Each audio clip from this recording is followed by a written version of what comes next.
Welcome back, America. I'm Hugh Hewitt. That music means David Drucker joins us. If you're watching on the Salem News Channel, I persuaded David to go to Skype.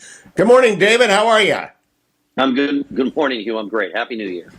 Have you actually no, you don't have a tie on. That's great. I was just saying that would really stun me. Drucker is usually the most impeccably dressed man in Washington, D.C., but you're looking very good for early in the morning. David, I want to hear what you hear about the McCarthy bid today. Will it be over by the end of the day, whether it takes 2 or 3 ballots, or are we looking at a week-long paralysis here? Look, Hugh, I think at the moment this thing's a jump ball. I know that McCarthy's been working very intensely on gathering the votes and getting over the hump. Obviously, the issue here is not that you have some defections.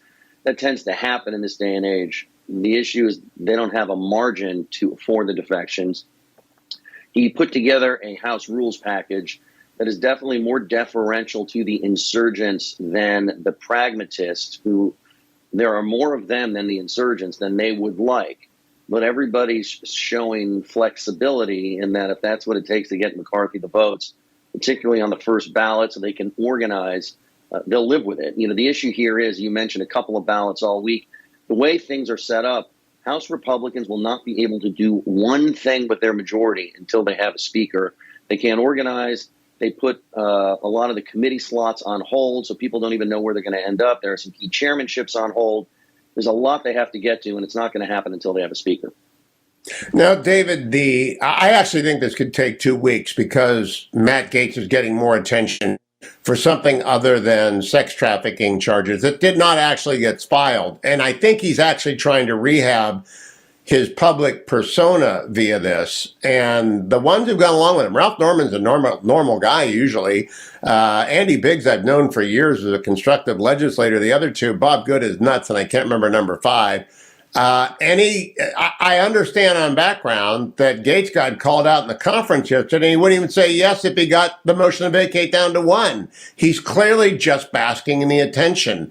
Do the other people, who's going to peel off of the 5 if anyone peels off? Well, look, I think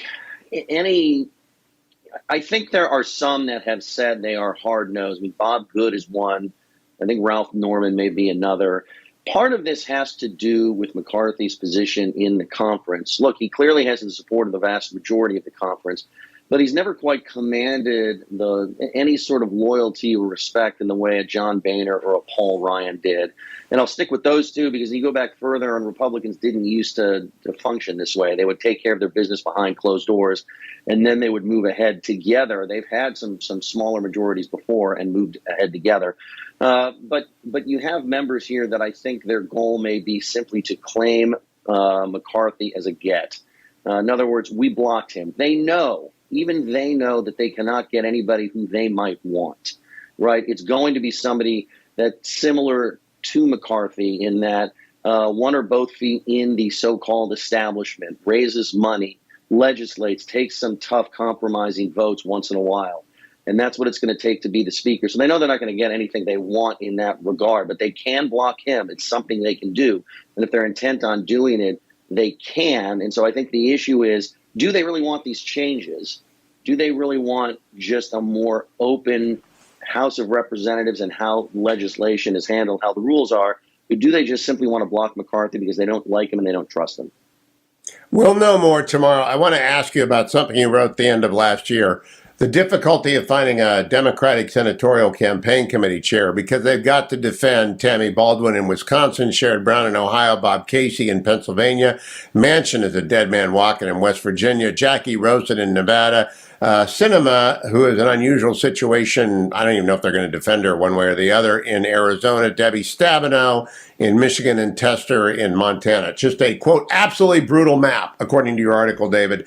Did anyone get stuck with that job yet? I got to check in. I've been on a little bit of a 2-week hiatus here.